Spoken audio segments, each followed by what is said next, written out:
Don Hermógenes y don Gonzalo, ¿cómo están ustedes el día de hoy? Muchas Hola, gracias. Johannes. Muy bien, gracias. Saludos a tu disposición. Muy bien también, Johannes. Muchas gracias por la invitación una vez más y por la alegría de estar con Hermógenes compartiendo una vez más. Bueno, Gracias, Gonzalo, igualmente. yo estoy así de inflado de orgullo porque ya los tengo de panelistas, así que hay pocos programas, sean estos de YouTube o de televisión abierta, que se puedan dar el lujo de tener a invitados como ustedes o a panelistas como ustedes permanentes para que nos ayuden un poco a entender nuestra historia, para entender nuestra política, porque lo que es ahora ya fue. Si al final todo se repite, dicen que primero como tragedia, después como comedia. No lo sé exactamente cuál es el orden de los factores. En el caso de Chile no altera el producto, terminamos normalmente un poco reventados. Pero nosotros la última vez vimos la ley bendita, llamada por los comunistas con la ley maldita, que es la prohibición del Partido Comunista, bajo el gobierno de don Gabriel González Videla.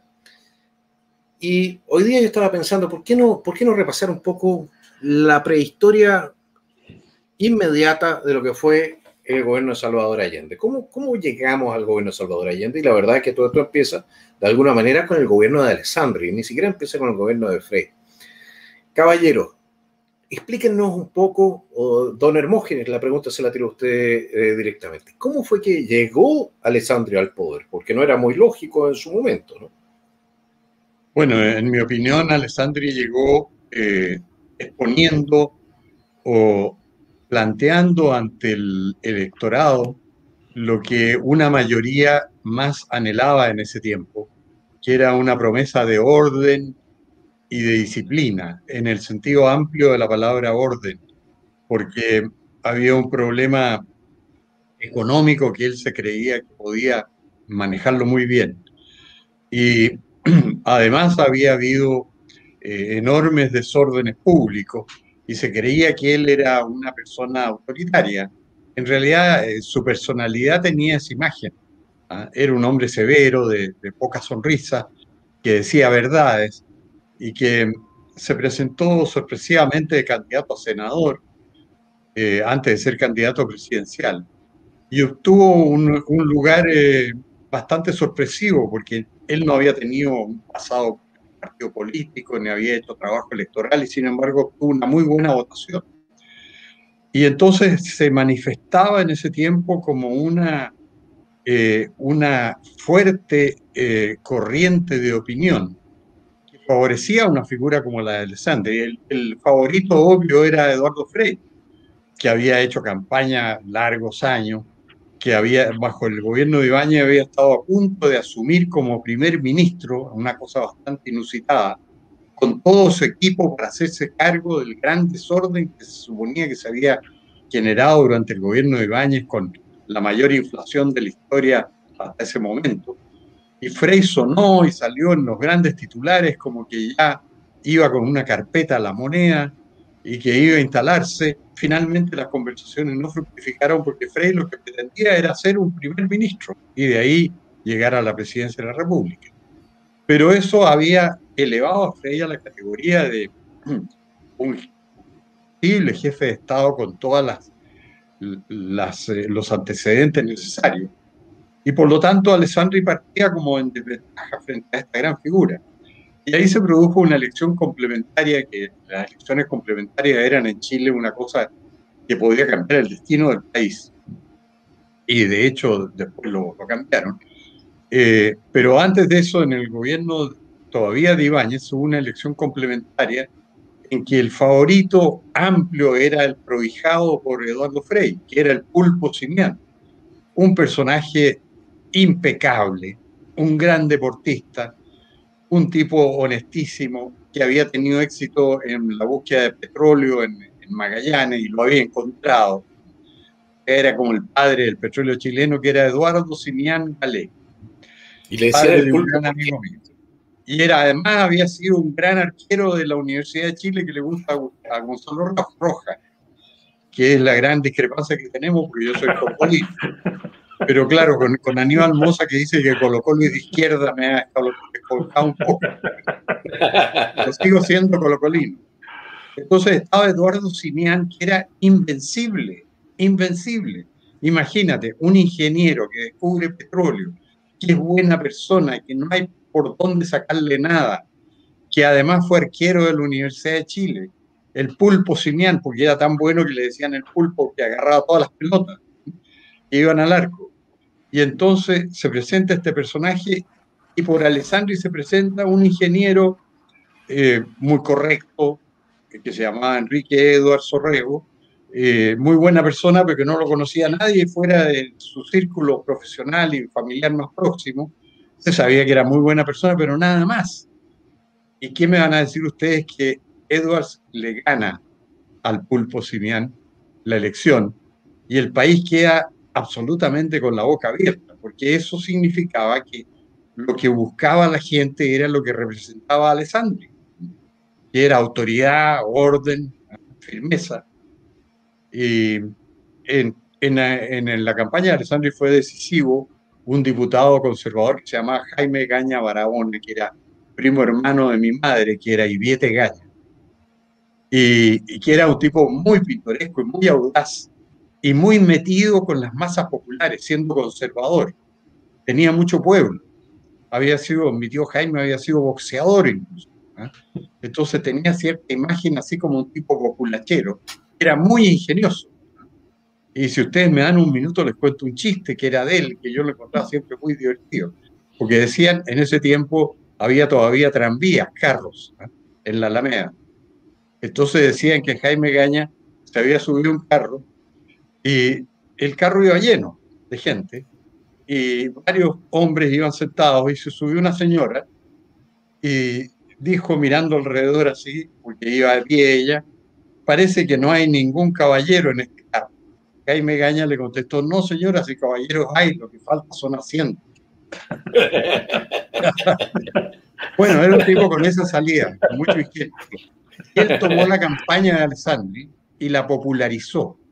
E inventó él Alessandri es paleta. Por eso le decían paleta a Alessandri.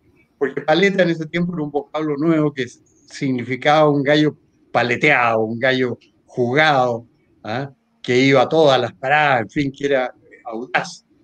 Alessandri era todo lo contrario de eso, pero Jaime Gaña inventó esto, escribía letreros de una cuadra de largo que decían Alessandri es paleta, Alessandri es firmeza. Como era una campaña que tenía recursos, estaban gran parte de las paredes de las entradas de Santiago cubierta con estos letreros, y a Alessandri empezaron a decirle el paleta, y eso lo ayudó mucho en su campaña. Alessandri es firmeza, Alessandri se la puede, todos esos eran letreros gigantescos, como los que ahora, o desde hace años, escribe la Brigada Ramona Parra de los comunistas, con esas letras enormes, y que cubren cuadras enteras. Bueno, eso lo hacía Jaime Gaña en la campaña de Alessandri, y lo ayudó mucho, y Alessandri salió con gran sorpresa de todo el mundo, ¿Y representando estos valores. ¿Cuál era la situación, don Gonzalo, de... A ver, tenemos la democracia cristiana entonces golpeada, pero tenemos un tercer candidato. Que fue segundo. Que fue el segundo. Cuéntenos un poco de cómo se desarrolló esa candidatura.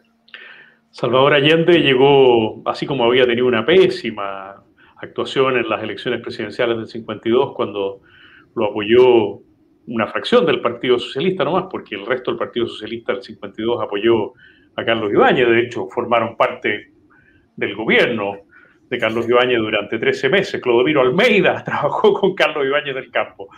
Pero en esta segunda candidatura se formó el Frente de Acción Popular, el FRAP. Por primera vez, después de mucho tiempo, socialistas y comunistas volvieron a estar juntos, aunque no lograron todavía, lo iban a lograr con posterioridad, sumar al Partido Radical. El Partido Radical llevó su propio candidato, el senador Bosay. Allende llegó, es impresionante, ¿eh? El año 58 Allende pierde por 30.000 votos y el año 70 Alessandri pierde con Allende por 30 y tantos mil votos. La masa electoral era mucho mayor el año 70 que el año 58, pero la diferencia en términos absolutos fue prácticamente la misma. Pero hubo una diferencia muy notable en entre lo que pasó el 58 y lo que pasará el 70. El 70, don Jorge Alessandri, como todos recordamos, en cuanto se dio cuenta que había perdido, se fue bueno, estaba en su departamento en Phillips, no quiso hablar con casi nadie y se quedó a la espera de lo que sus partidarios le propusieran. El 58, 12 años antes, Allende, a las pocas horas de conocerse el resultado, pronunció un discurso incendiario que prácticamente no se ha recordado en la historia de Chile, pero que yo me he encargado en una columna del Mercurio de hacer el paralelo. Un discurso incendiario porque aunque ya operó la cédula única y que se suponía que la cédula única iba a evitar el cohecho, acordémonos que hasta antes del año 58 los votos los entregaban los partidos, había votos en la mesa también, pero los votos los entregaban los partidos, muchas veces ya venían marcados. Pero la elección del 58 ya fue con la cédula única, o sea, la mesa entregaba el voto foliado, tal como es ahora, ¿no? A pesar de eso, Allende insistió, pocas horas después del resultado, que había habido un gigantesco fraude, que le habían robado la elección, hizo una amenaza gravísima de la posibilidad de sacar a las masas a la calle. 58, él se acordaba, tenía muy fresco el 2 y 3 de abril del 57. Exactamente, o sea, un año y medio. Abril, septiembre, un año y medio de diferencia. Ese discurso de Allende es muy significativo porque anuncia el talante de este hombre dual, de este hombre que nunca logró juntar dos mitades, ¿no? La mitad del demócrata que ministro, senador, 4 veces candidato presidencial, autor de la llamada vía chilena al socialismo, con la otra mitad, la mitad del revolucionario que estaba dispuesto a seguir por otros métodos el camino del Che Guevara, que viajó el mismo año 59 a Cuba a visitar a Fidel, que después fue presidente de la Organización Latinoamericana de Solidaridad, que se encargó de llevar a Tahití a los restos del ejército, es una palabra que no se merece, del Ejército de Liberación Nacional que el Che había formado en Cuba, en Bolivia, y que el mismo Allende se encargó de hacer entrar a Chile y finalmente de acompañarlos en su calidad de presidente del Senado. Ya esa primera mitad de Allende, que era tan rimbombante, la mitad burguesa, la mitad democrática, quedó contradicha con ese discurso de esa noche y va a terminar primando, al fin de cuentas, en Salvador Allende, defendiéndose en la moneda con una metralleta. La situación de la democracia cristiana tiene que haber estado entonces muy disminuida después de esa elección, ¿no? Porque bueno, habiendo estado... Sí, no te contesté esa parte del comentario. Sí. La democracia cristiana acababa de nacer, había nacido recién en el 57, con la fusión de la Falange Nacional y el Partido Conservador Social Cristiano. Se acababan de juntar. Llevaban un año y algo de vida política en conjunto, ¿no? Pero aunque el resultado no fue bueno porque fue tercero, Eduardo Frei, como bien decía Hermógenes, lo posicionó para una candidatura presidencial que pocos años después va a ser exitosa, y sobre todo lo colocó a Frei como el nuevo centro. El hecho de que la democracia cristiana le hubiese ganado al Partido Radical lo colocó en esa posición tan encantadora que busca tanta gente, ¿no es cierto? Y que tanta gente de la derecha ha terminado buscando ser de centro derecha, para no tener complicaciones, para quedar como protegido de los extremos, ¿no es cierto? Y claro, Frei logró, con su resultado y con un partido que crecía y crecía, colocarse en esa posición que le va a dar mucho rédito apenas 6 años después. Don Hermógenes, ¿cómo gobierna Alessandri teniendo que heredar el desmadre de la izquierda más violentista que se había producido ya en tiempo del general Ibáñez? O sea, hacerle eso a Ibáñez igual entretenido. Pero teniendo ya ese elemento organizándose dentro de Chile mismo, probablemente con una situación extrema como fue el terremoto de Valdivia. Cuéntenos un poco cuáles fueron las líneas de gobierno de Alessandria y cuáles fueron los puntos de quiebre, las tensiones. Bueno, Alessandri tenía un muy buen equipo de gobierno. Lo inició con gran éxito. Pieza fundamental de ese equipo era Roberto Vergara Herrera, ministro de Hacienda, que puso en vigor el modelo de los Chicago Boys. Eso fue. Pero Chile no lo resistió.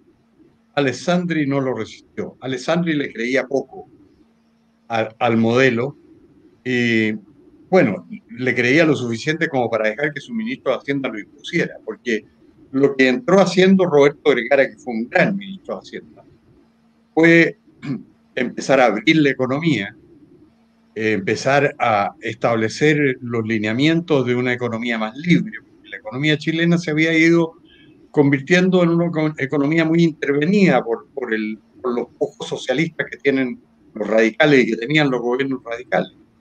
Y entonces empezó a liberar muchas cosas. Y quiso como empezar de cero, cambió el signo monetario, porque el peso que tenía a cuesta de una inflación muy alta, lo cambió por el escudo y dijo que el escudo iba a valer $1. O sea, prácticamente estábamos dolarizados. Y eso habría funcionado con una mano de hierro para defender la libertad económica y defender que las medidas que hubiera que tomar había que tomarlas para mantener los equilibrios macroeconómicos. Eso tuvo mucho éxito y la inflación chilena disminuyó fuertemente, casi desapareció en los primeros 2 años de Alessandri. Se consideró un gran éxito, el país creció y prosperó mucho, se construyeron muchas viviendas, proyectos de origen del sector privado, como el FL2, por ejemplo, que establecía franquicias para la construcción de vivienda y que impulsaron con mucho ímpetu, naturalmente, los partidarios que eran ingenieros civiles constructores de Alessandri, produjo un boom de la vivienda en Chile. Y eso produjo un efecto multiplicador y el país anduvo muy bien un par de años. Pero, naturalmente, había avatares externos, situaciones que tenían que reflejarse prontamente en la situación interna chilena. El tipo de cambio no podía ser fijo, porque si se fijaba, se corrían los riesgos que provoca el cambio fijo, sin dolarización. Y don Jorge en eso no tuvo energía suficiente como para jugarse por el modelo. Y en la elección de 1961 perdió el tercio en el Congreso. Y él consideró que sin un tercio para defender sus vetos y sus prerrogativas, el gobierno no iba a funcionar. Y llegó a la conclusión de que tenía que llamar a los radicales que le aportaban el tercio que necesitaba al gobierno. Y los radicales, naturalmente, son de raigambre bastante socialista. Entonces pusieron sus condiciones. Entre ellas, bueno, fue designado ministro de Economía Escobar Cerda, que después lo fue hasta del propio gobierno militar, Luis Escobar Cerda, y el general Ibáñez tuvo que hacer entrega del modelo prácticamente para ser administrado con una serie de interferencias de tipo socialistoide. Y el modelo se desvirtuó y el tipo de cambio se vino abajo, una gran devaluación, porque el mérito de Vergara habría sido admitir que hubiera un mercado libre, cambiario, y que en las crisis que se produjeran todas las consecuencias necesarias y la economía recobrara su equilibrio a un nuevo tipo de cambio determinado por el mercado, pero para eso había que tener pantalones muy bien amarrados. Vergara Herrera los tenía, pero los radicales decían, no, mientras esté ese señor ahí, nosotros no entramos al gobierno. Y pusieron a uno de los suyos en los ministerios claves de Economía y Hacienda. Así que yo he dicho un poco para humorizar la situación que el gobierno de Alessandri tuvo una partida de caballo inglés y una llegada de burro, porque la verdad fue esa. Partió fantásticamente bien, pero cuando había que mantener el timón firme y echarle para adelante en las crisis, sobre todo en las crisis cambiarias, mantener como estilo de Castro en el gobierno militar, mantener a todo trapo sus banderas, al gobierno militar también le falló en definitiva, y por eso salió de Castro. Bueno, ahí salió Vergara Herrera y el gobierno de Alessandri se desvirtuó en ese sentido y se convirtió en un gobierno buen administrador de situaciones difíciles, con un crecimiento no insatisfactorio, tipo 4% al año, ¿ah? Pero ya el impulso inicial se había perdido y, y la imagen política se había deteriorado.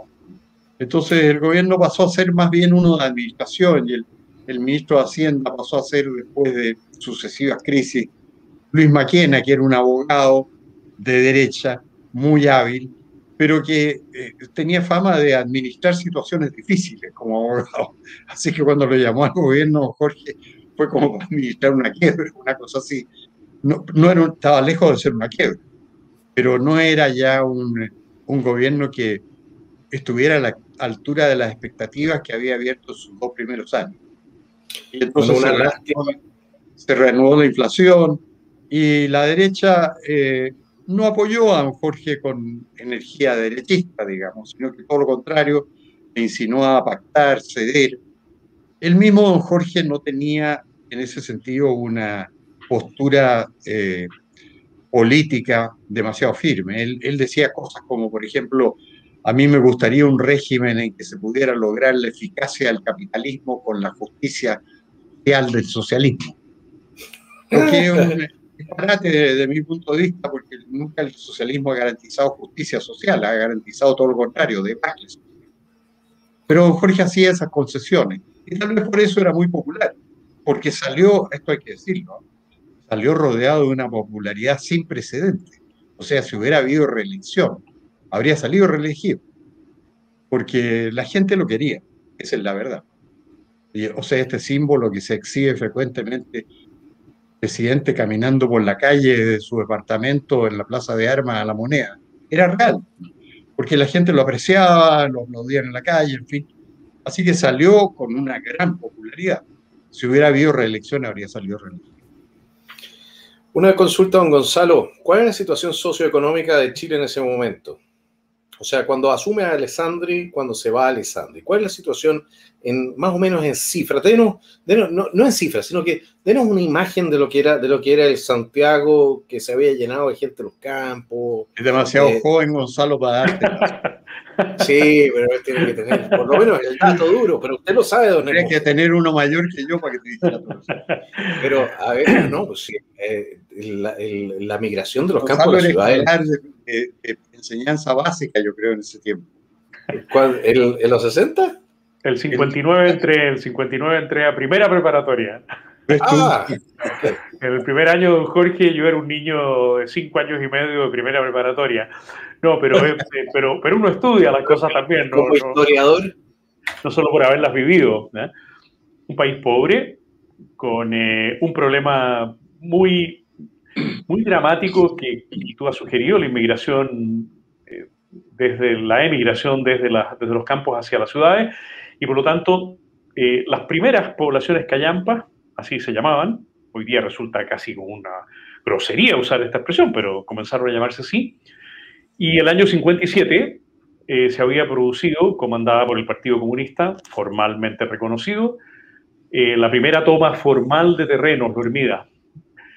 Y por lo tanto, de ahí en adelante se fueron reciclando y repitiendo las tomas que daban esa impresión de una realidad, la impresión de una pobreza muy grande, casas de fonola, de cartón, las estamos volviendo a ver, desgraciadamente, con algunas tomas ahora que se están multiplicando por todo Chile, ¿no?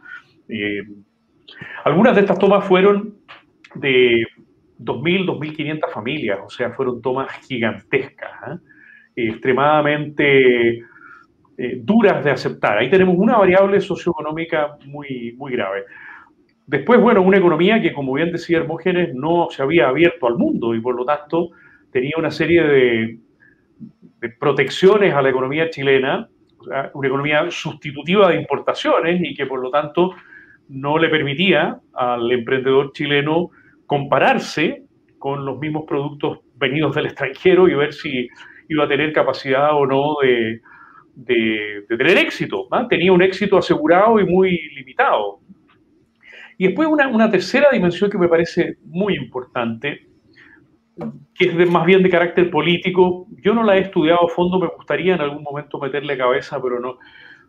que es la pérdida de arraigo, de presencia de los dos partidos, el conservador y el liberal, en su propio electorado. Alguien, de manera muy simplista, podría decir, bueno, lógico, como se habían beneficiado del cohecho, podría decir alguien, y entonces a partir del año 58 ya no se pudieron beneficiar del cohecho, es lógico que el 61 perdiera el tercio y que el 65, no hemos llegado ahí todavía, pero el 65 fue la debacle absoluta y definitiva de los partidos conservador y liberal hasta el punto de desaparecer, fusionarse en un partido nuevo.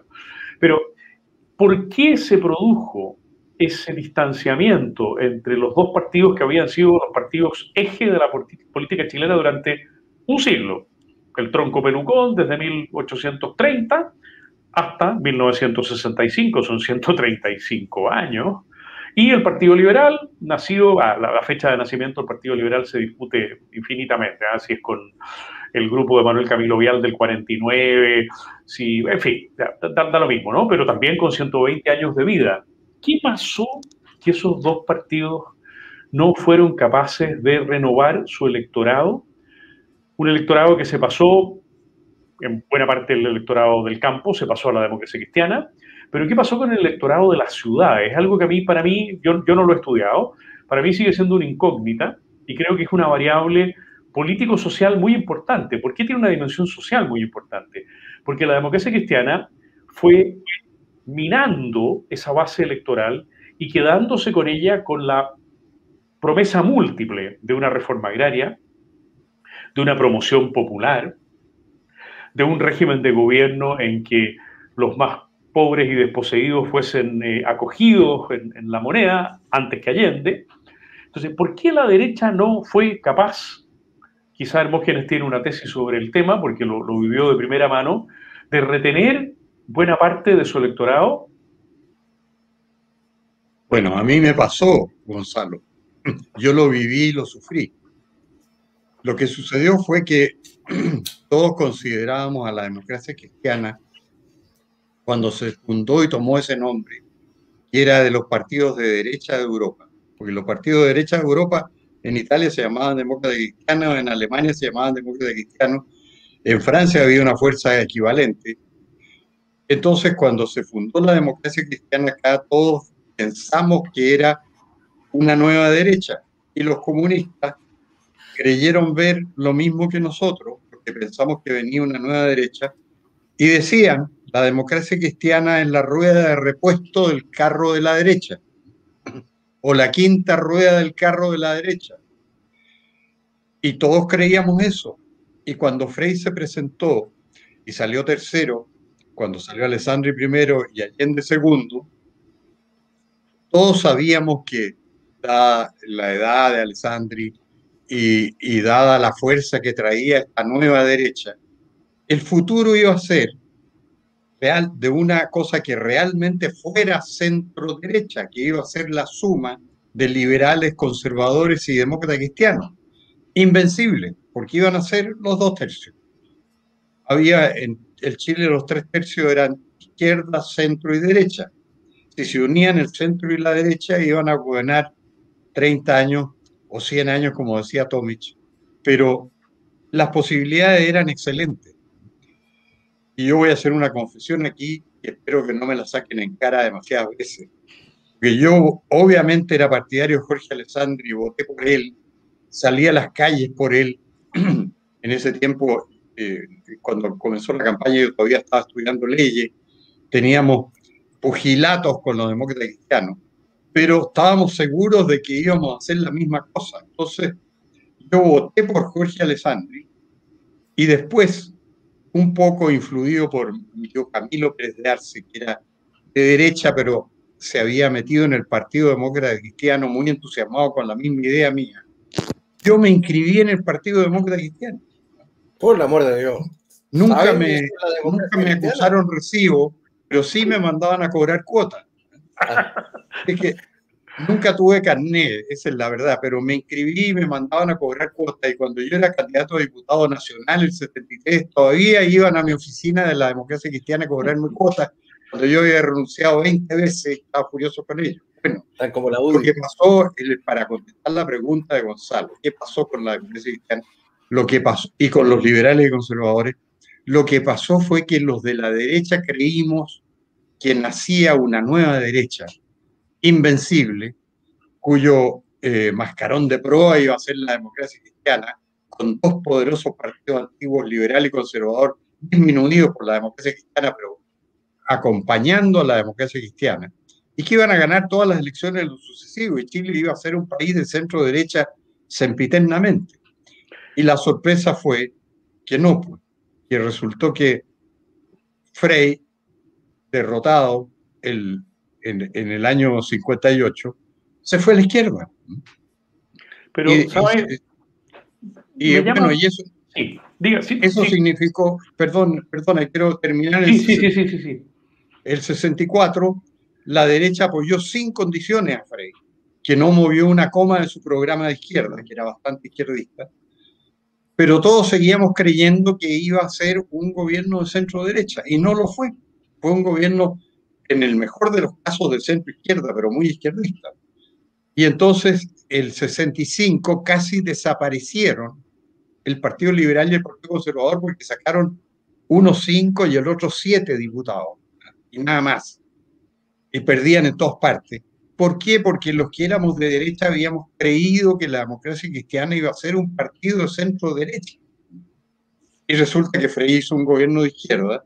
Eso permitió el renacimiento de la derecha a través del Partido Nacional, que llegó a ser el segundo partido de Chile, si no me equivoco, porque fue creciendo durante el gobierno de Frei debido a la desilusión del electorado de derecha con la izquierdización demócrata cristiana. Dígame si no es parecido a lo que ha sucedido en los últimos tiempos también.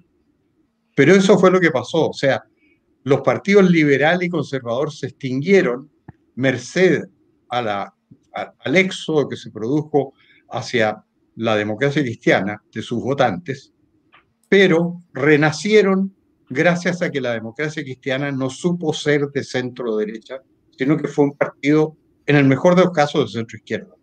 Y eso le permitió a la derecha renacer. Hay dos cosas de lo que usted dice que me llaman mucho la atención. Y voy a ser aquí incisivo con usted. Porque la revista Política y Espíritu, yo la he estado trabajando en los últimos meses, la revista Política y Espíritu, que decía no ser oficialmente la revista de la Falange. He trabajado del año 46 al 55. Fíjese, coincide perfectamente, ¿eh? Leída ahora, claro, yo tengo la ventaja de leerla ahora y por lo tanto ya sé lo que pasó. Pero creo que cualquier persona que hubiese leído Política y Espíritu mes a mes, después fue quincenal, se habría dado cuenta, pero perfectamente bien, de que eso no era la derecha. Entonces, desde un punto de vista doctrinario, insisto que el sesgo de leerla a posteriori hay que considerarlo también, ¿no es cierto? Y además que uno es malulo y anda buscándole las maldades a la democracia cristiana. Pero claramente no me parece que fuera una revista que uno pudiera asimilar el director era Jaime Castillo Velasco. Y ya habían publicado Jack Chonchol y Julio Silva Solar el año 51 de Walker al interior del partido. Las elecciones del 46 así lo demostraron, ¿no es cierto?, con la ruptura del partido, y después tanto que se dio la pelea al comienzo de los 50 por el nombre del partido, ¿no? Partido Conservador Tradicionalista, después Partido Conservador Unido, pero los conservadores socialcristianos terminaron yéndose a la democracia cristiana. Entonces, con mi sorpresa, ¿cómo es posible que no haya habido una conciencia de que esa nueva coalición entre conservadores socialcristianos y falangistas no podía ser una coalición de derecha? Esto me sorprende lo que usted ha dicho. Bueno, lo que pasa es que la reacción en lo personal mía era como de sentido común, más bien que de haber estudiado toda la documentación de todos los autores de la revista Política de Espíritu, de la inspiración doctrinaria profunda de los demócratas cristianos. A uno le parecía lógico que si se derrotaba al comunismo, tenía que ser con la unidad de los partidos de derecha y el Partido Demócrata Cristiano, que era de centro. Entonces uno pensaba que eso era inevitable, que era obvio, que el triunfo estaba en la centro derecha. pero había un personaje muy importante en la democracia cristiana, que era enfermizamente izquierdista, que se llamaba Radomiro Tomic. Y él inventó un eslogan que prendió mucho en la democracia cristiana y que no tenía ninguna base en la realidad. Él decía, cuando se gana con la derecha, es la derecha la que gana. Y la verdad es que había sido siempre al revés. O sea, cuando ellos ganaban con la derecha, eran ellos los que ganaban, ¿eh? La derecha la que perdía. Sin ir más allá, el año 65, el año 64, la derecha apoyó a Eduardo Frei, ¿eh? Y el año 65, Eduardo Frei se llevó todos los votos parlamentarios hacia la democracia cristiana y se los sacó a la derecha. O sea, cuando ellos se aliaban con la derecha, ganaban. Y ganaron en el 64. Era todo al revés. Entonces, pero el predicamento de Tomic ha subsistido hasta hoy en la democracia cristiana. En la democracia cristiana hay una especie de pánico de pactar con la derecha. Y ya es una cosa sin vuelta. Entonces, el partido, yo atribuyo prácticamente la disolución del Partido Demócrata Cristiano que ha habido en los últimos decenios, justamente a ese prurito de no poder pactar con la gente que realmente les aporta los votos que es el electorado más moderado. Esto ha producido situaciones insólitas en los últimos años. Por ejemplo, la figura más fuerte electoralmente en la democracia cristiana era Soledad Alvear. Estuvo a punto de ser candidata presidencial, ¿no? Con la fuerza que tenía. Tenía una mayoría garantizada en el distrito, en la zona oriente de Santiago como senadora.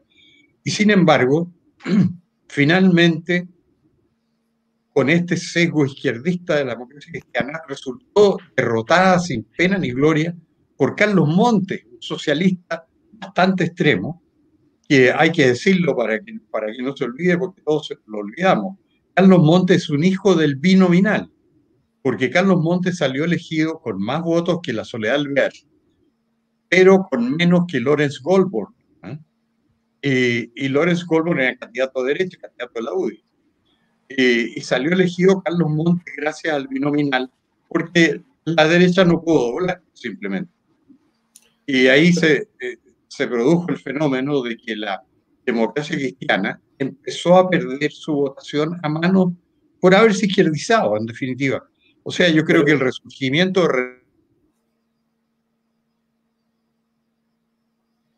se nos quedó pegado Hermógenes. Sí, un poco.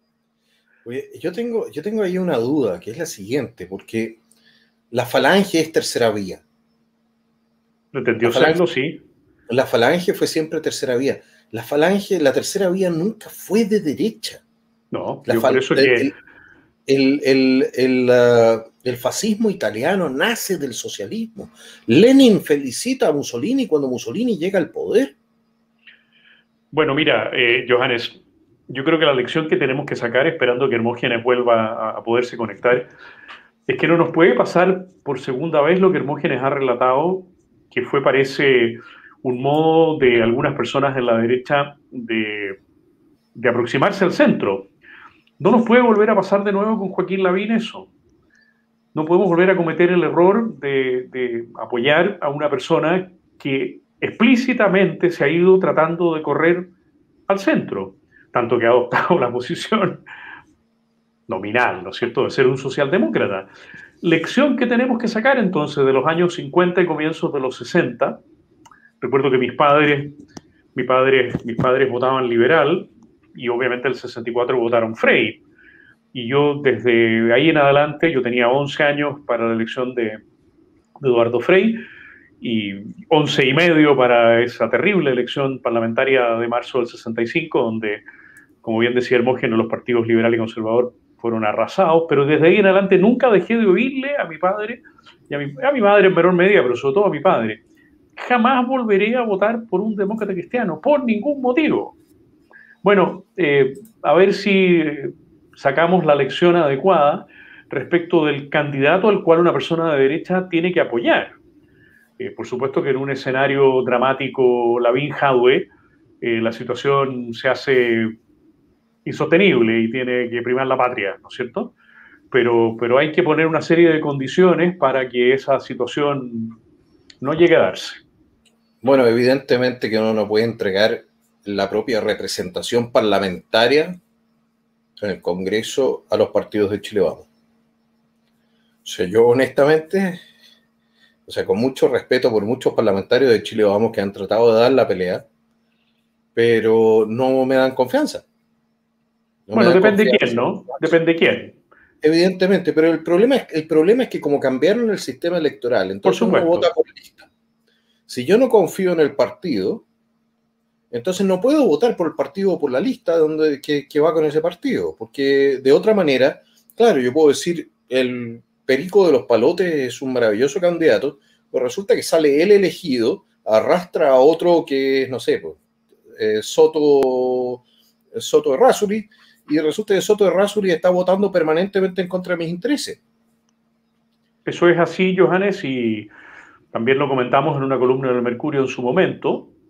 Después las razones de prudencia, porque la prudencia es la virtud rectora, hizo que hubiera que formar una sola lista para constituyentes, pero claro, pueden darse situaciones como que la Tere Marinovich termine sacando a Blume, dos personas que son muy, muy distintas, ¿no? O que la Marcela Cubillos termine sacando a la Paulina Cantor, dos personas que son muy distintas, digamos. O sea, ese es un riesgo que estamos corriendo, que en el caso de una elección presidencial es distinto, ¿no? Porque no estamos hablando de rebalse de votos para nadie, ¿eh? Así que es ahí en las primarias presidenciales y después en la primera y segunda vuelta donde uno tiene que pensar muy bien si vamos a querer repetir situaciones del pasado o vamos a poner las condiciones previas cuando uno ya está encajonado. Cuando estás encajonado entre, inventemos, Lavín y Jadwe o Lavín y Giles, bueno, ya, perfecto, el encajonamiento te da prácticamente cero margen de acción, ¿no es cierto? Pero tienes que poner las condiciones previas para no llegar a ese encajonamiento. Claro. Lo que pasa, por ejemplo, con Cubillos, es una cosa re interesante lo que pasa con Cubillos y Cantor, o con Tere Marinovich y Blumen, que en la práctica tú eliges a la Tere Marinovich, ella lleva a Blumen, y en la constituyente se van a anular, porque es un voto más un voto, ¿no? Entonces, es esa perversión de este sistema electoral que nos obliga entonces a apoyar a gente que yo no le daría mi voto a Blumel, no le daría mi voto a mucha gente que está en este momento circulando en política porque no me parece confiable. Pero bueno, es lo que hay. Volvamos un poco al tema. Volvamos al 65, al 64. Exactamente. ¿Qué pasa con el terremoto? Maremoto de Valdivia. Ah, volviste al 60. Pero es que eso tiene un impacto político. Sí, la verdad es que para Alessandri fue una gran... Eso y el Mundial del 62 fueron dos grandes momentos, aunque uno dice, pero ¿cómo? Un terremoto va a ser un gran momento. Porque él, como gran administrador, fue capaz de hacer una notable reconstrucción. Y esa notable reconstrucción empalmó con el Mundial del 62.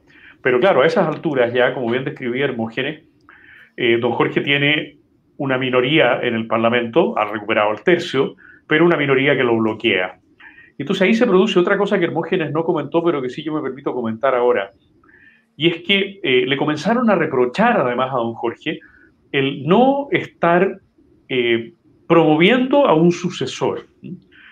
Esto es algo muy importante también en la historia política chilena. Lo estamos viendo ahora último, ¿no es cierto? Bachelet Piñera y... Claro, don Jorge no tenía el carácter, las condiciones para hacer ese tipo de política. Fue un gran administrador de la reconstrucción y fue un notable beneficiario del Mundial del 62. Pero no tenía las condiciones, ya Hermógenes lo describía hace un rato, para hacer empatía, por ejemplo, buscando un delfín, buscando un sucesor, que si no es la primera necesidad que tiene el presidente de la República, bueno, está entre las dos o tres más importantes, ¿no? Yo me voy a ir en 2 años más, en 1 año más, en 6 meses, en 2 meses, ¿y a quién dejo para que continúe la obra, ¿no? Claro, al menos para que pelee la elección en condiciones lo más aceptables posible.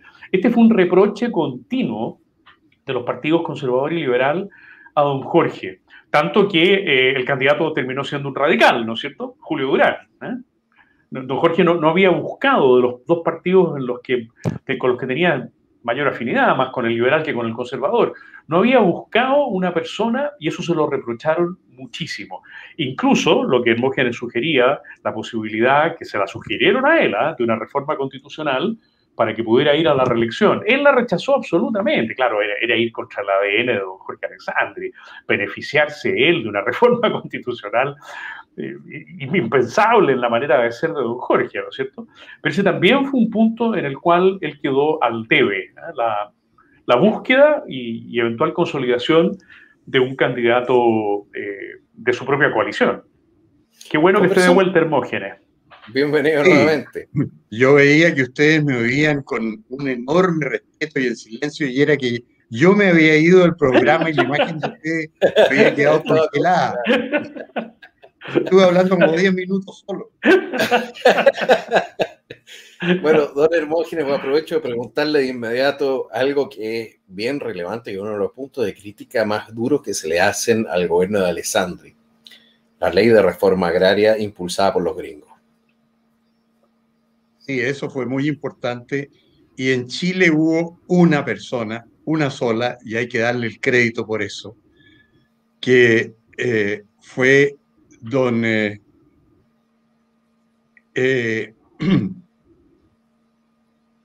se me olvidó el nombre de él, un agricultor de apellido Osa, don Recaredo Osa, don Recaredo Osa Undurraga, mandó la única columna, artículo o pieza periodística en que señaló esta ley de reforma agraria de don Jorge Alessandri es sacar la piedra básica de todo el derecho de propiedad en la estructura jurídica chilena. Lo va a debilitar y va a posibilitar toda clase de abuso en el futuro.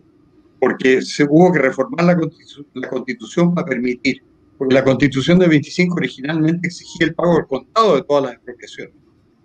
¿Cómo la reforma agraria contemplaba el pago diferido. Y don Recaredo Osa anunció que de ahí iba a partir un progresivo debilitamiento del derecho de propiedad en Chile que no ha cesado hasta hoy. Así que fue en ese sentido premonitorio. Y fue la única voz que se alzó. La izquierda la trató de la reforma de Macetero, ¿no? Claro, porque la reforma de Alessandri era para cumplir, aunque rime el término, para cumplir pro forma con los norteamericanos, porque los norteamericanos son tipos muy difíciles en política, hay que hacerles muy poco caso. Y ellos lo que pretendían era hacer como una izquierda democrática en los demás países, no en el de ellos, en los demás países, y hacer todas las iniciativas que proponían los comunistas y que eran muy populares, pero dentro de un régimen democrático. Entonces a Alessandri le dijeron que iba a contar con ayuda de la Alianza para el Progreso y todas esas cosas, si se llevaba a cabo una reforma agraria. Y Alessandri, para tener acceso a créditos externos importantes, cumplió este trámite e hizo una reforma agraria que cumpliera los requisitos mínimos que ponían los norteamericanos. Y entre ellos estaba el del pago diferido, que era el que objetaba don Recaredo Osa. Pero hay una iniciativa, puedo hacer un comentario, es una anécdota, si no es cierta, está bien inventada. Dicen de que, pues esto lo inició el Departamento de Estado de los Estados Unidos, naturalmente, y dicen que cuando se creó la OTAN, el primer comandante en jefe de la OTAN, en una entrevista que le hicieron, acusó al Departamento de Estado de Estados Unidos de estar lleno de comunistas. Y los periodistas le preguntaron, pero ¿cómo el general Clark, creo que era el nombre del primer comandante de la OTAN, le preguntaron, pero ¿cómo puede usted hacer esa acusación? Y la respuesta del general fue la siguiente: sí, yo sospecho que está lleno de comunistas, porque si solamente estuviese lleno de idiotas, entonces de vez en cuando se equivocarían a favor de los Estados Unidos. Era un análisis que no está tan errado, porque efectivamente el Departamento de Estado de los Estados Unidos hasta el día de hoy, a través de los distintos gobiernos, ha marcado normalmente una tendencia, lo que se llamaría el Estado profundo, más separada de lo que es. No importa quién gobierne, ellos hacen sus políticas por su lado. Una consulta. entramos entonces con esta reforma agraria, con lo cual se abre también mentalmente a la población chilena a la idea de que la expropiación es justificada cuando sirve entonces a la idea de la justicia social. Eso lo apoya la derecha chilena. Y nosotros nos estamos acercando ya al final del gobierno de Alessandri y tenemos ahí una elección complementaria que deja la escoba en la derecha. Cuéntenos un poco del naranjazo, don Hermógenes. Bueno, eso fue un gran error que cometió la derecha y que don Francisco Bulnes siempre refería que después se habían arrepentido mucho los derechistas, ¿eh? Pero él les contestaba, don Pancho era medio prepotente, les contestaba, es que esto pasó por culpa tuya, imbécil. Así dice que les decía. Porque en la elección complementaria salió primero el candidato socialista, que era hijo del doctor Naranjo, que era muy popular y era previsible que pudiera suceder eso. Pero salió segundo el candidato de Julio Durán, que se llamaba Ramírez, que después fue diputado, también fue diputado junto conmigo en el 73, también Rodolfo Ramírez. Y el tercero salió el candidato que prohijaba a Eduardo Frei, salió último. Sin embargo, se retiró el candidato presidencial del segundo para que asumiera el tercero, que era absurdo. Entonces, por eso Bulnes les decía, por culpa tuya, imbécil, porque en ese momento les vino un pánico tremendo y dijeron, no, aquí ya olvidémonos de todo, tenemos que apoyar a Frei, porque si no apoyamos a Frei, porque él no se va a retirar, obviamente Frei jamás habría pensado en retirarse, va a ganar Allende. Y entonces, en medio del pánico de que triunfara el comunismo, la derecha se fue con Frei, como él decía el mismo Frei, sin que éste cambiara una coma de su programa, que era de izquierda. De que fue un renunciamiento absolutamente inexplicable. El que había salido segundo se fuera en lugar de irse el que se había salido tercero. Y yo creo que Durán era un gran candidato en la perspectiva de conseguir una buena votación, porque era un tipo elocuentísimo, que tenía mucha llegada popular y que al mismo tiempo era pensamiento socioeconómico de derecha. Esa era la gracia que tenía Durán, que era un radical de derecha definitivamente. O sea, era iba a ser un gobernante que iba a ser el programa más derechista que es posible para un radical hacer en Chile. Como lo que fueron el gobierno que fue el final de González Videla, que tuvo justamente a Jorge Alessandri de ministro de Hacienda. Así que fue un grave error de la derecha producto del pánico, que la acosa frecuentemente y que la hace hacer barbaridades tan grandes como la del acuerdo del 15 de noviembre, por ejemplo, para hablar de tiempo más reciente.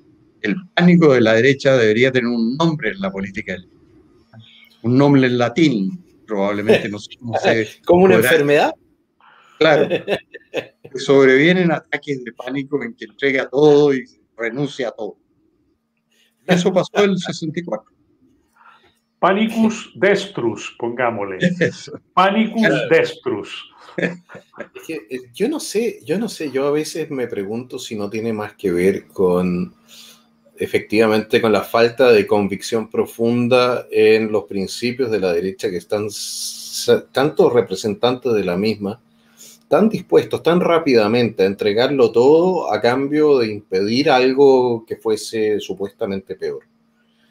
Oye, es una cosa que a mí me... Lo que pasa, Johan, es que esto es bastante universal. ¿Cómo te explicas tú que Estados Unidos, que en ese tiempo tenía como principal rival a la Unión Soviética, en el caso de Chile, juntara con la Unión Soviética para acosar al gobierno militar? Porque ahí viene la enmienda Kennedy, los enormes perjuicios que le infirió a Chile en un tiempo que tenía un triple desafío internacional bélico. Negarle la venta de argumentos a Chile era una puñalada en la espalda. Mandar para acá a un izquierdista como fueron los primeros embajadores en Chile, la autora francesa Suzanne Lambin, que la citamos en nuestra sesión anterior, se admiraba de que hubieran nombrado, se me olvidó el nombre de ese embajador americano de los primeros años del gobierno militar, que era un izquierdista consumado. La Suzanne Lambin decía, es lo mismo que si Francia me hubiera nombrado a mí embajador en la Unión Soviética. Ella era la más derechista de Francia, ¿no? Bueno, acá nos mandaron al más izquierdista que tenían de embajador. Una vez fuimos a almorzar convidados por él a la embajada, el Consejo de Redacción del Mercurio. Y yo, que no estoy acostumbrado a quedarme callado, empecé a contradecir al embajador porque hablaba contra el gobierno militar. Y yo le rebatía sus argumentos y el embajador se enfureció. Después llamó al agregado de prensa que había ocurrido este almuerzo y le dijo que yo no entraba más a esa embajada, que qué se había imaginado haberme convidado a mí, que lo único que había hecho era contradecirlo a él. Porque era un embajador de izquierda. Y era Bueno, embajador, parece que no creía mucho en ese tiempo. no creía mucho en la primera enmienda, pero eso no es ninguna novedad de parte de los progresistas en Estados Unidos. Lo que pasa es que los progresistas en Estados Unidos, Jimmy Carter, no eran necesariamente enemigos de la Unión Soviética. Había mucha gente que estaba metida ahí que eran agentes soviéticos. Hay que recordar que en esa época se produce el tremendo escándalo en torno a la CIA, pues estaba penetrada, pero hasta el tuétano. Pero ¿cómo te explicas tú que Ronald Reagan, que sí era partidario de la Junta y le mandaba cartas de felicitación casi todos los años a la Junta por lo que estaba haciendo, haya nombrado a mi amigo Harry Vance, que los malos le decían Harry el Sucio, como embajador a Chile? Y lo único que tenía en mente era que se fuera el gobierno militar antes de su tiempo y después que perdiera Pinochet en el plebiscito, que le dio millonarias ayudas a la campaña del no con el Endowment for Democracy, que fueron millones de dólares para la campaña, la franja del no. Y yo creo que tal vez el resultado habría sido distinto si hubiera habido un embajador de derecha, pero era oposición al gobierno militar. Era un problema de relaciones públicas. Pero ¿por qué Reagan puede permitir una cosa así? Porque seguramente Reagan no tenía idea de lo que estaba pasando. El Departamento de Estado yo creo que es muy autónomo. Bueno, ese es un punto. El Departamento de Estado ha sido siempre muy autónomo. Y el segundo punto es el siguiente. Chile nunca hizo un buen trabajo de lobby. Si Chile hubiese hecho un buen trabajo de lobby como lo hacían los sauditas, o que los sauditas en comparación con el gobierno militar, discúlpenme, pero ya es otra categoría. Pero Chile nunca hizo un buen trabajo de lobby. Chile nunca hizo un buen trabajo político a nivel internacional, gastándose las lucas que habría que haberse gastado para contrarrestar la ofensiva del KGB a nivel de todos los medios de comunicación del mundo. Sí. Bueno, cuando al general Pinochet le preguntaban, decían, vamos a hacer un presupuesto, y le decían que el presupuesto para la campaña era $200 millones, y él sacaba la cuenta de cuántas viviendas podía construir y decía, no, prefiero construir las viviendas. Entonces, yo lo vi eso en el New York Times. Yo estuve en el New York Times en la oficina de los editores que tenían escrito un editorial sobre Chile contra la Junta, naturalmente, porque este era bajo el gobierno militar todavía. Y yo les corregí ahí el editorial y ellos corrigieron algunas cosas, obviamente, porque ellos estaban muy predispuestos contra el gobierno militar. Tú sabes que una de las cosas que han estudiado en la prensa norteamericana a propósito de la verdad informativa es que cuando en Camboya hubo 1,5 millones de muertos en una población de 7 millones bajo el Khmer Rouge, con Pol Pot a la cabeza, el New York Times le dedicó 4 editoriales en un año a criticar 1,5 millones de muertos. En cambio, dedicó 66 editoriales a criticar que en Chile en los 17 años del gobierno militar hubiera habido 3.000 muertos. Bueno, don Hermógenes, yo le recuerdo a usted, por lo demás les recomiendo a todos ver una película que se llama Mr. Jones, que es la película del asesor del primer ministro británico del año 30, ¿cómo se llamaba este señor? Lloyd George, que fue entonces a Moscú y después viajó a pie hasta la capital de Ucrania, mientras era la hambruna, hizo la denuncia y fue el New York Times el que inició entonces la campaña diciendo, de la mano de un premio Pulitzer que estaba en Moscú, diciendo que era mentira, que todo era mentira para desprestigiar a la Unión Soviética, mientras morían millones y millones de ucranianos. El New York Times, junto con su premio Pulitzer, ¿no?, negaban sistemáticamente el Holodomor. O sea, el New York Times tiene una historia bastante larga de una relación bastante compleja con figuras bastante raras, entre otras Fidel Castro. Así que a mí no me sorprende nada respecto del New York Times. Se visten como si fuesen la gran señora de la prensa, pero la verdad es que si uno le saca la chaqueta, se da cuenta que debajo solamente está el vestido de prostituida. Con suerte. Ya estamos en la hora, me parece. Estamos en la hora de las preguntas del público, damas y caballeros. Y nosotros terminamos aquí con lo que es prácticamente la prehistoria de lo que es el gobierno de Frey. El siguiente capítulo nos vamos a meter en el gobierno de Frey porque ahí se empiezan a agudizar las contradicciones, compañeros, hasta el punto en que llegamos a 70. Ya vamos por capítulos, a mí me parece, gobierno por gobierno. Damas y caballeros, primero quiero agradecer a Republicanos de Tarapacá por haber coordinado entonces este encuentro una vez más.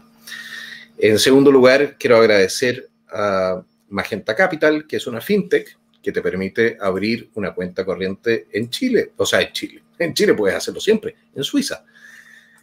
100% online y sin costo, ideal para proteger y aumentar tu patrimonio en estos tiempos difíciles en Chile a través de distintos instrumentos financieros con la seguridad y respaldo de un banco suizo. Así que, señora y señor, si ya va a sacar su 10%, aproveche de sacarlo de Chile también. Mientras se pueda. Y no le hagan... No abogues por el tercer retiro. Claro, el tercer retiro. El cuarto retiro va a ser el retiro que van a hacer los políticos y no va a quedar nada. Y quiero agradecer, por supuesto, también a Haye Propiedades.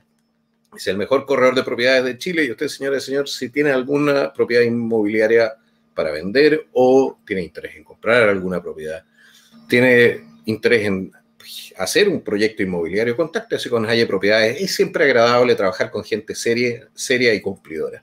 Y Haye Propiedades cumple con los dos requisitos. Bueno, caballeros, vamos a ver qué dudas, preguntas y consultas tenemos aquí. Esta es una pregunta tan compleja.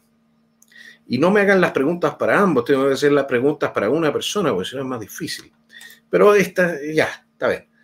Dice Ricardo, pregunta para ambos. ¿Creen que las Fuerzas Armadas volverán a intervenir ante una crisis similar a la vivida durante la UPI, considerando el maltrato que han recibido por el país?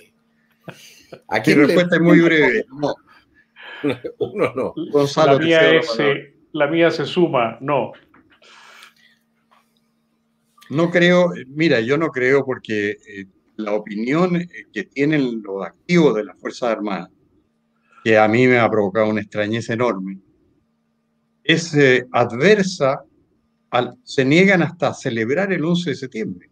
El actual comandante en jefe, Ricardo Martínez, le preguntó a la periodista Paula Codú qué tendrían que celebrar ellos el 11 de septiembre. Es una fecha que divide a los chilenos, esa es la opinión que tienen. O sea, prácticamente considerando que fue un error. Lo que Gonzalo Vial Correa, que fue muy crítico del gobierno militar en el aspecto de los derechos humanos, después recapacitó y en 2008 falleció, pero escribió un artículo terrible en 2004 contra Juan Emilio Cheire por decir lo mismo y le hizo una recapitulación diciéndole que el 11 de septiembre había evitado una guerra civil que iba a tener por lo menos 500.000 muertos según el general Prats, o transformar a Chile ya sempiternamente en una segunda Cuba. Y esos dos méritos del 11 de septiembre de lo que vino después, no, decía Gonzalo Vial, no pueden ser desconocidos. ¿Cómo pueden preguntar qué hay que celebrar el 11 de septiembre? Decía, y hasta yo iba a escribir aquí que los civiles estamos agradecidos del 11 de septiembre, pero los civiles no agradecemos nada. Punto. Ahí terminamos. Yo haría un matiz a mi no, Johannes. Creo que la única circunstancia en la cual el no podría ser revertido es si se producen enfrentamientos entre civiles, enfrentamientos armados entre civiles. Creo que en esas circunstancias el patriotismo de las Fuerzas Armadas podría no intervenir del modo que llamamos pronunciamiento militar deponiendo un gobierno, pero sí forzando al gobierno de turno para asumir responsabilidades de control del orden público que eviten una guerra entre civiles, ¿no? No una guerra civil, porque técnicamente una guerra civil es cuando se dividen las Fuerzas Armadas, ¿no? Si hubiera una guerra entre civiles, aunque fuese incipiente, creo que el patriotismo de las Fuerzas Armadas las llevaría a una situación de presión para asumir tareas que hasta ahora se le han negado. Porque cuando las llamaron a la calle, les negaron la capacidad de estar en la calle como militares. Claro, el respaldo. Aquí hay una muy buena pregunta respecto del tiempo que estamos conversando. Pregunta, ¿qué sucedió en la Asamblea Liberal con don Raúl Marín Balmaceda en la campaña de Jorge Alessandri en 1958? ¿Quién la responde? Que se murió, eso fue lo que pasó. Como todavía no había entrado al colegio Gonzalo Rojas, voy a contestar yo. No, pero yo le digo que se murió. Lo que pasó es que se murió. Yo lo viví eso. No, lo que pasó es que la muerte de Marín Balmaceda impidió el apoyo liberal a Eduardo Frei, que habría provocado por gravitación natural el apoyo conservador a Frei, y por lo tanto Frei, el 58, habría ido con el apoyo liberal, conservador, demócrata y cristiano, habría ganado obviamente la elección como la ganó el 64, y Jorge Alessandri no habría sido presidente. Esa era la consecuencia. La muerte de Raúl Marín, que se oponía por principio, por doctrina y con enorme vehemencia, tanta que se murió en el acto, en el intento, impedir que los liberales se fueran con Frei. Y en ese Consejo Liberal iba a aprobarse el apoyo a Frei. Y la muerte de Raúl Marín lo interrumpió. Falleció Raúl Marín, se interrumpió el Consejo, quedaron de reunirse de nuevo, y en ese momento un político conservador, Juan Antonio Coloma, presidente del Partido Conservador, proclamó su propia candidatura presidencial, obviamente con el apoyo de su partido. Y ahí, evidentemente, se desvirtuaba la posibilidad de que ambos partidos apoyaran a Frei, y los liberales, en el siguiente consejo, ya había pajaritos nuevos, para decirlo en un lenguaje corriente, y estaba la figura de Alessandri con mucha fuerza, surgiendo como una posibilidad. Así que en el fondo la muerte de Raúl Marín provocó la presidencia de Alessandri e impidió un triunfo anticipado de Frei frente a Salvador Allende. ¿Fue bueno para Chile o no? Se podría escribir una tesis al respecto. Suena interesante, son las historias contrafácticas, ¿no? Aquí hay otra pregunta de Ámbar, dice, ¿cómo será Chile el 2030? Uy, qué buena pregunta, ¿quién sabe? Preguntémosle, ¿quién tiene la bolita de cristal? No, yo me declaro incompetente. ¿Ah? Primero, espero que estemos todos vivos, Hermógenes vital y lleno de energía. Ay, yo creí que iba a decir Hermógenes, lo dudo. No, ¿cómo voy a decir una cosa así? Porque el 30 ya voy a estar con un pie en el patio de los Callados. No, pero lo importante es qué tenemos que hacer nosotros para que Chile llegue bien al 2030. Lo que tenemos que hacer es fortalecer a una derecha que sea doctrinaria, o sea, con muy buenos conceptos, inteligente, o sea, que busque muy buenas soluciones a los problemas, y trabajadora, que son las características que tenía Jaime Guzmán. Yo te añado un cuarto requisito: una derecha que sea derechista. Es que todo eso, la derecha que no es de derecha. Todo eso se junta. Es que no es tan fácil, es tan difícil encontrar gente de derecha en la derecha hoy en día. Ok, según aquí pregunta don John Wald, don Hermógenes me pregunta sobre otro tema. ¿Qué opina usted sobre la afirmación del periodista sueco Anders Leopold de que Roberto Timme habría asesinado a Olof Palme? Pero, por favor. Bueno, no creo que, porque la descripción del asesino existe. Eso es toda una historia, da para otro programa, porque yo lo viví eso muy intensamente, muy directamente. Y tuve en mi contra a toda la comunidad europea, porque yo dije que el asesinato de Olof Palme había sido una obra de la justicia divina. Y entonces el representante de la comunidad europea en Chile le dijo al mostrador que había publicado esa opinión mía que no debería haber publicado una barbaridad semejante. Pero yo tenía motivos para decirlo, porque Olof Palme fue un tipo un millonario de izquierda que contribuyó mucho al terrorismo en Chile y que hasta dio aportes en una colecta que se hizo en Suecia para el Frente Patriótico de Manuel Rodríguez, que era el mayor asesino de militares y civiles en los años 80 en Chile. Olof Palme contribuía con la colecta y ayudaba evidentemente a la guerrilla comunista. Y entonces, después que lo haya asesinado a él un terrorista, cuando él era un colaborador del terrorismo contra Chile, era una poco justicia divina.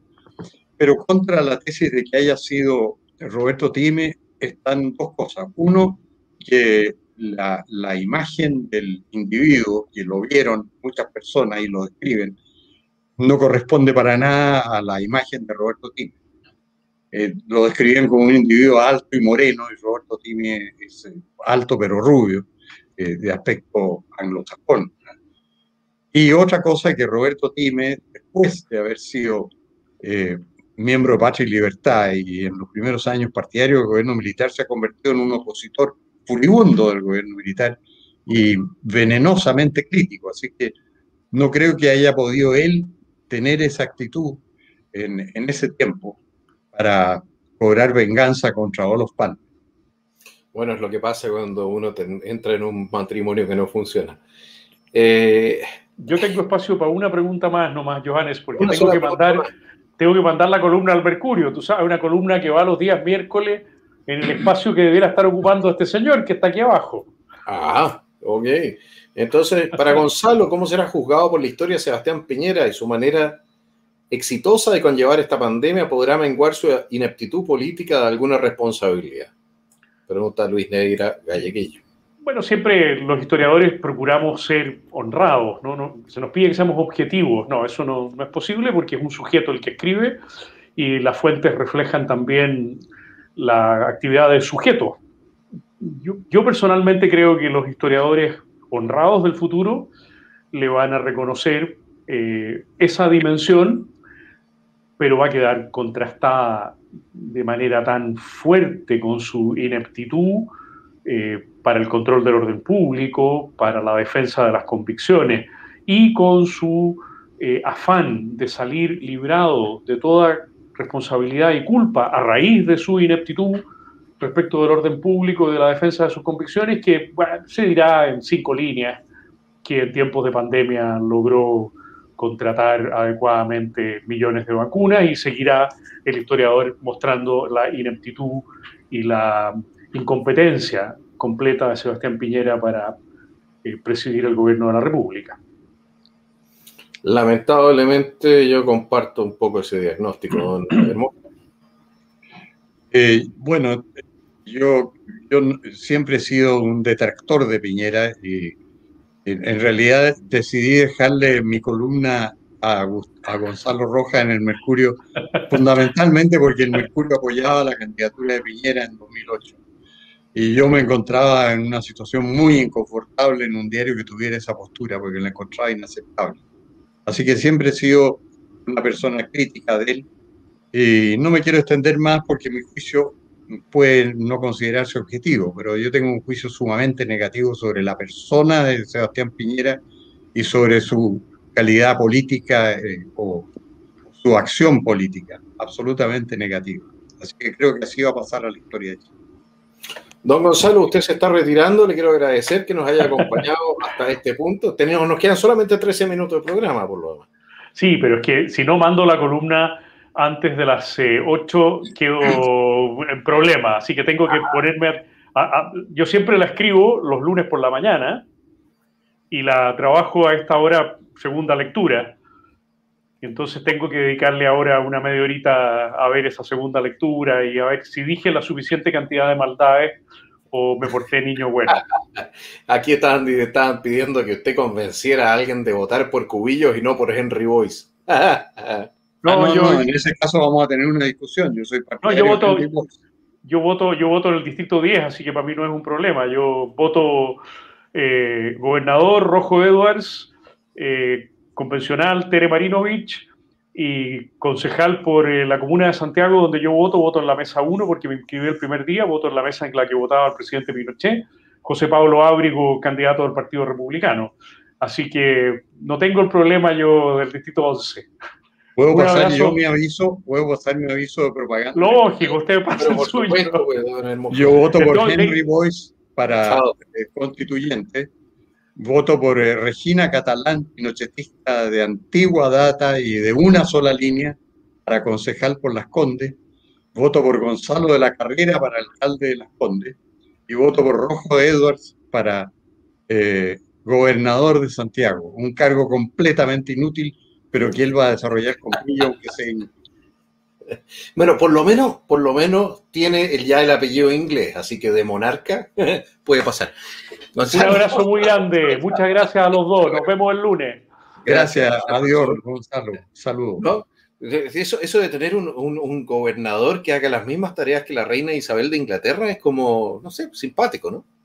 No, pero sí un gobernador para una función que ya existe, que desempeña el intendente, que además es una función coherente con el sistema presidencial, claro, porque el intendente es el representante del presidente de la República en la región. Entonces es natural que el intendente y el presidente tengan que ser de la misma tendencia política, y por eso lo designa el presidente.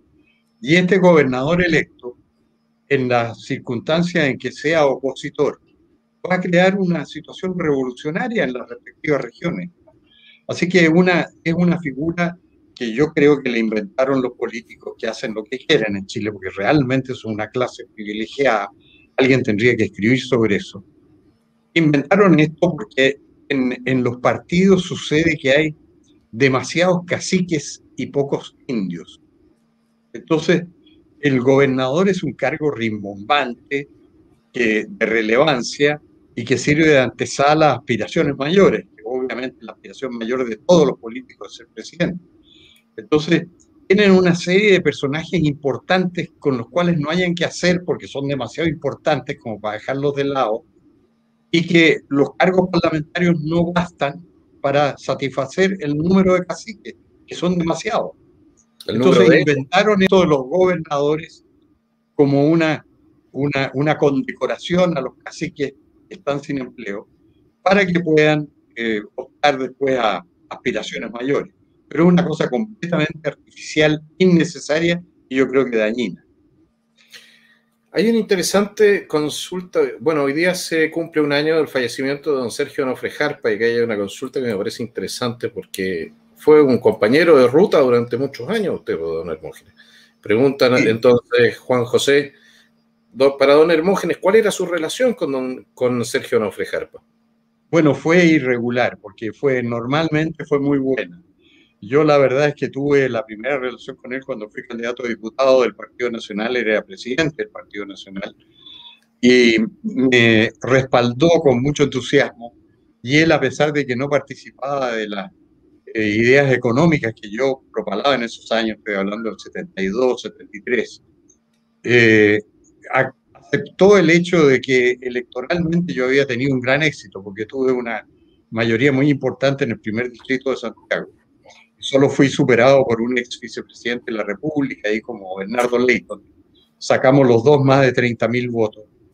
Entonces, él en ese sentido me prestó mucho respaldo y hasta me ofreció alguna cosa, figurar en la directiva, pero yo no acepté, porque no tenía facilidad para desarrollar vida de partido. Y siempre lo considero un hombre muy patriota, muy valiente, muy firme. Y después tuvimos discrepancias porque él era contrario a la política económica de la cual yo era partidario, la de los Chicago Boys.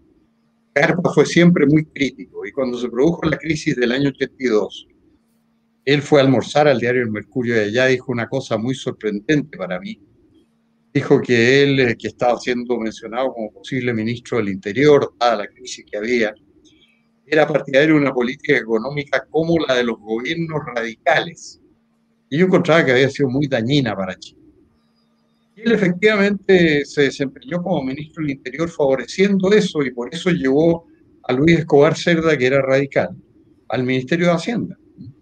Y fue un interregno que el general Pinochet, el presidente de la República, después describía como un juego de piernas para sortear la crisis política que tenía en ese momento.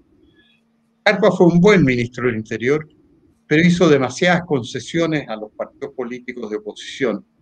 Él creía que la función de él era justamente abuenarse con la oposición, y en cierto modo lo consiguió, porque la oposición se aplacó bastante. No así el sector de extrema izquierda, que siguió respaldando el actuar terrorista del Frente Patriótico de Manuel Rodríguez, que nació junto con el Ministerio de Jarpa, el año 82. Y el propio Jarpa llegó a algunos acuerdos con los opositores para tratar de matizar, por lo menos en la imagen, el prestigio del gobierno militar. Y fue bueno en ese sentido, porque dio la impresión de un gobierno dialogante, que era lo que más se le pedía. Pero al mismo tiempo el gobierno tenía la primera obligación de que no lo echaran del poder por la fuerza, que era lo que pretendían los terroristas. Así que tenía que ser firme, mano firme. Y Jarpa tuvo la mala suerte de asumir el día en que los comunistas habían designado para derrocar a Pinochet por la fuerza de las armas. Día en que obviamente Pinochet respondió poniendo a 20.000 soldados en las calles. De manera que el alzamiento comunista duró un día, hubo 19 muertos ese día, pero se terminó, ahí se acabó, tanto que muy poco después se derogó el estado de emergencia y todo lo demás, porque la fuerza militar fue suficiente para disuadir a los guerrilleros de persistir en su intento de derrocar con las armas a Pinochet.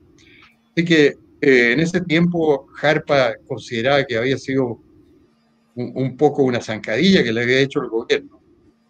El día en que él asumía tener 19 muertos no lo favorecía para nada. Y después él tuvo que ir reconociendo que su esfuerzo por una economía distinta de la que propiciaban los Chicago Boys era políticamente inviable en ese momento. Y cuando renunció Luis Escobar Cerda y asumió Hernán Vigi, él mismo habló con el general Pinochet y le dijo, ¿significa esto que yo me tengo que ir también? Y Pinochet parece que le dijo sí. Así que presentó su renuncia. Y las cosas volvieron a su cauce entonces con Carlos Cáceres como ministro del Interior. Sergio Fernández, no recuerdo bien quién reasumió. Sergio Fernández de haber sido. Sí. Y las cosas volvieron a su cauce y el modelo económico-social del gobierno militar siguió adelante. Pero el desacuerdo que yo tuve con Jarpa es que en ese tiempo él puso en tela de juicio el modelo. Y ahí, si tú me permites, y si hay tiempo, relato una cosa que es anecdótica, porque la señora Lucía Iriarte, que tenía mucha influencia sobre su marido y tenía mucho poder de convocatoria, era más simpatizante con mis ideas que con las del ministro de Hacienda, Escobar Cerda. Y un día hizo, estando en plena vigencia el mandato como ministro de Hacienda, Escobar Cerda, un seminario en el edificio de Diego Portales convocado por ella a sus mujeres, en que había miles de mujeres, fue muy impresionante, para que yo hablara de política económica. Y lo que yo hablaba de política económica era contra lo que estaba haciendo el ministro de Hacienda, su marido.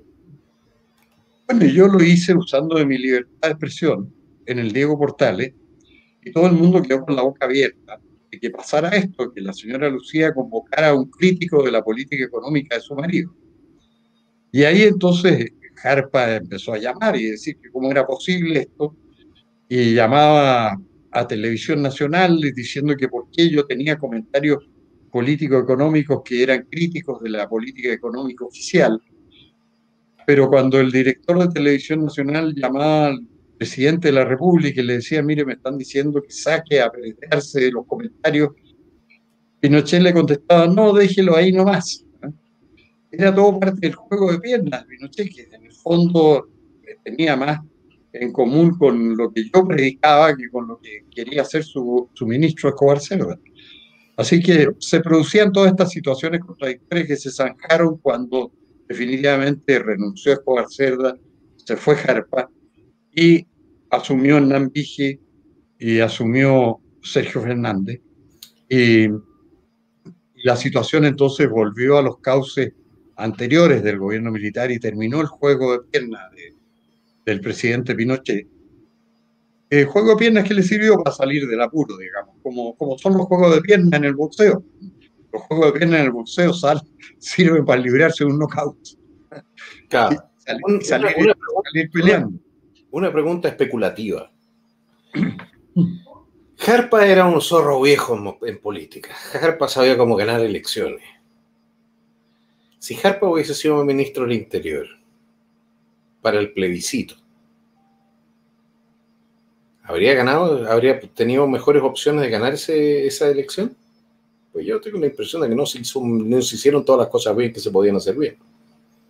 Bueno, lo que pasa es que yo tengo la opinión del plebiscito de que si no hubiera habido un apoyo económico, sobre todo, de Europa Occidental y Estados Unidos a las fuerzas del no, con las cuales estaban cuadradas, si el Endowment for Democracy se hubiera repartido equitativamente entre sí y el no, el resultado electoral habría sido mucho más estrecho o distinto, definitivamente distinto, porque a fines del año 87 había encuestas que decían que ganaba el sí, y hasta comienzo del año 88 todavía esas encuestas que eran serias decían que el sí tenía muy buenas posibilidades.